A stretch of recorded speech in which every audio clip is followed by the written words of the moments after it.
What's going on, guys? I hope you are doing well this afternoon. It is going to be 12 in a bit here, Central Standard Time, where I'm at.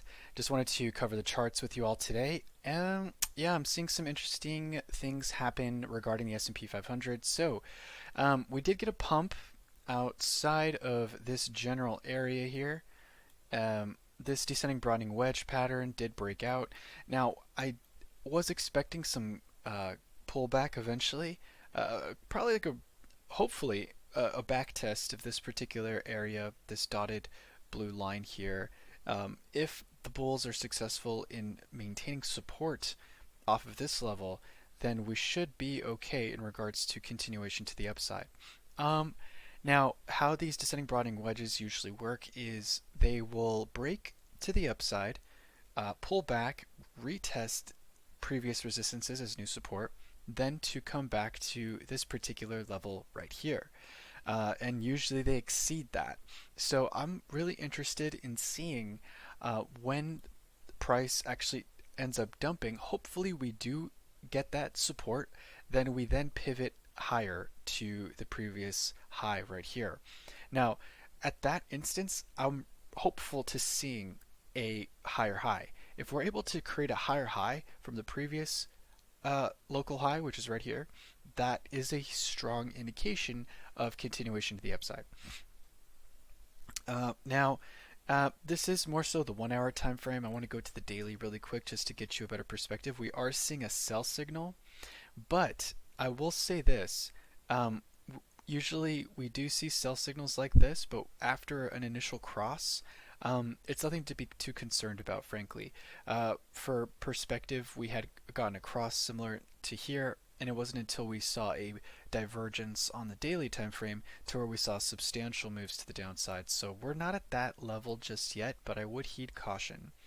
As you can see here, the bars right here, or the little dots, they are still blue, maintaining a strong sense of a bullish trend. So, yeah, I would kind of heed caution in regards to the S&P 500, but ultimately I am leaning more so bullish on a macro level than bearish. Okay, so now I'm going to go to the Bitcoin chart.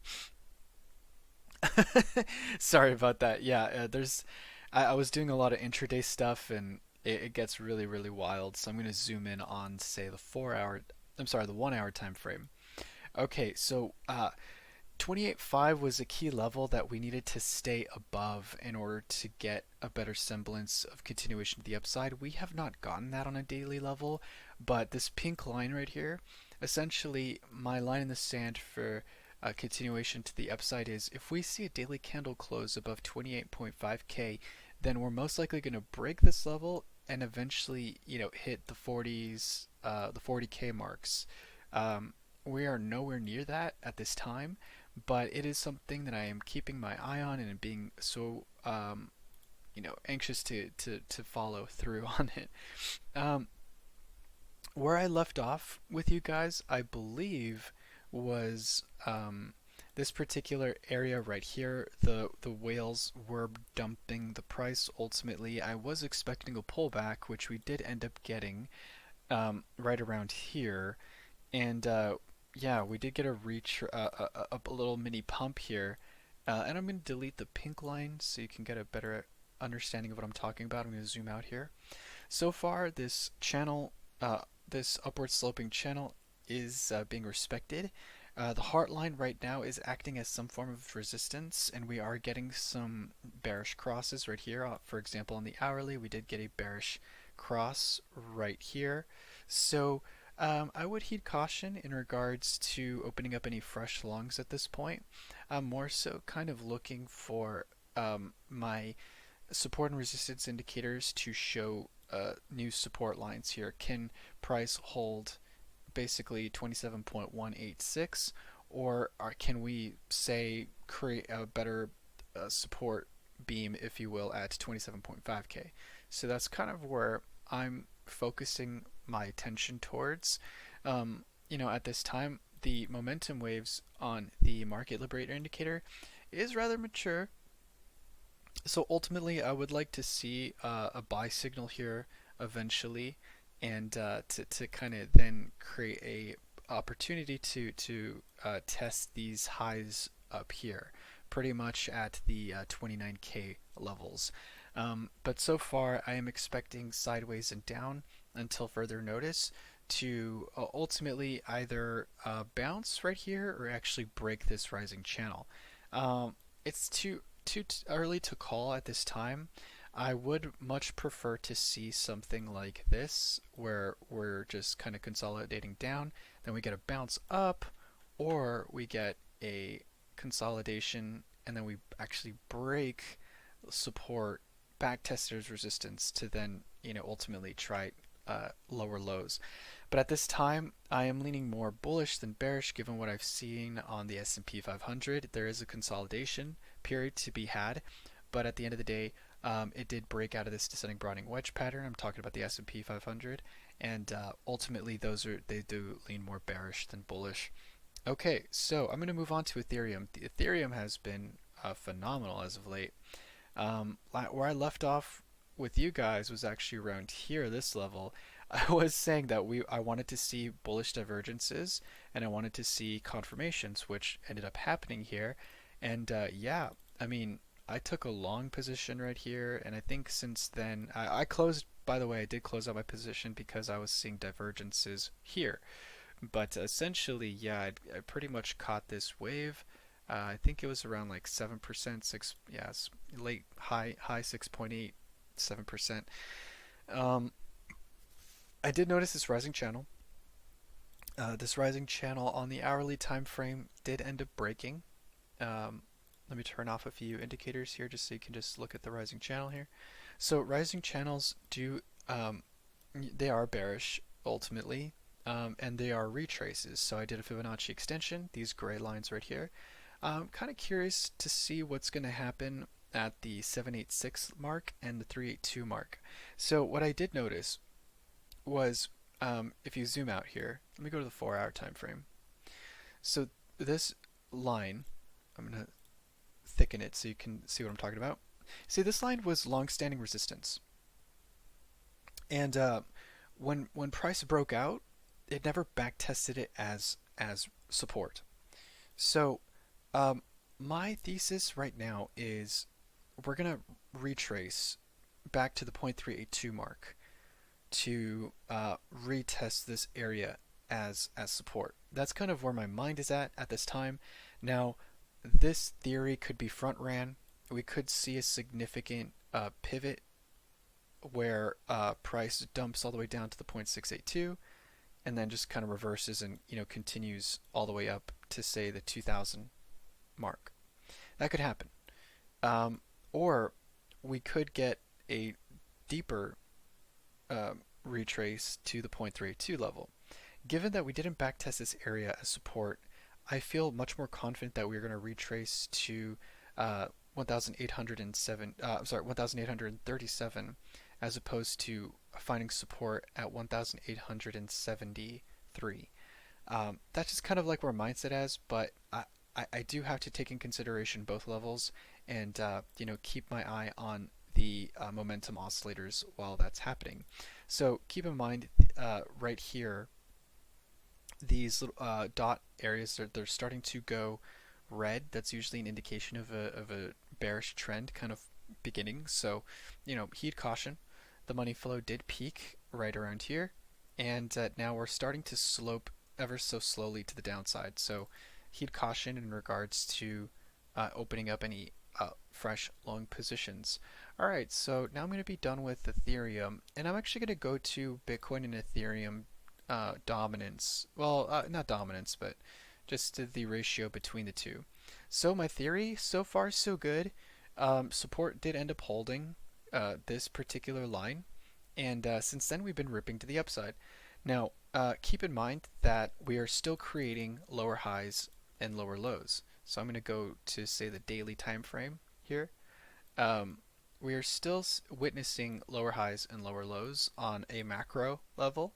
So I would not be macro bullish on Ethereum versus Bitcoin until we see a break above 0.07192.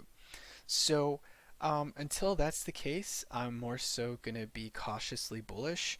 Now, interestingly enough, on the daily time frame, we are getting a interesting bullish pattern right here. Three consecutive bullish candles like this is called three white soldiers.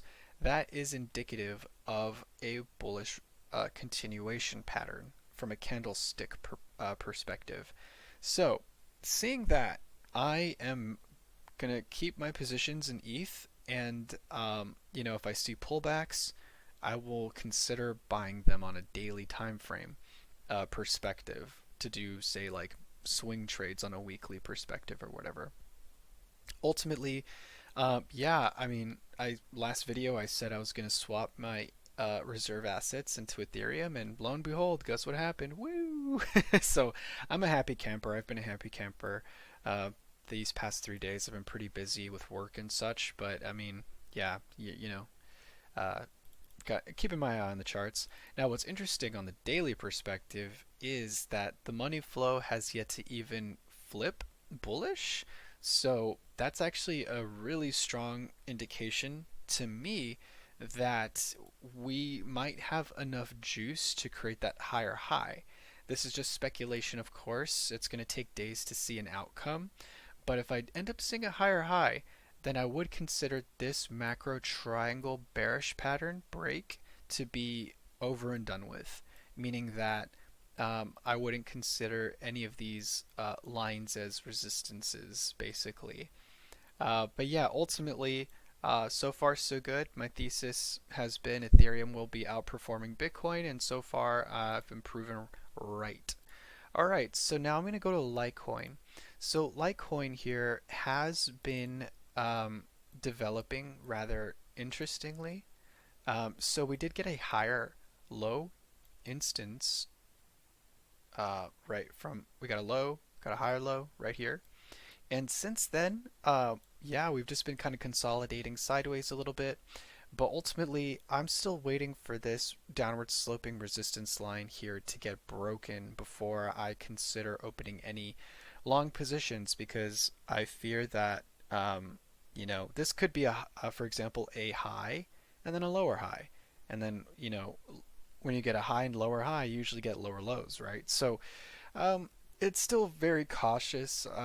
Once we broke 0.003 754, I have been bearish regarding Litecoin on a macro level.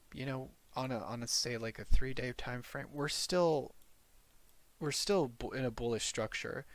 As long as we're closing above the 0.001855 mark, I have nothing to worry about, frankly.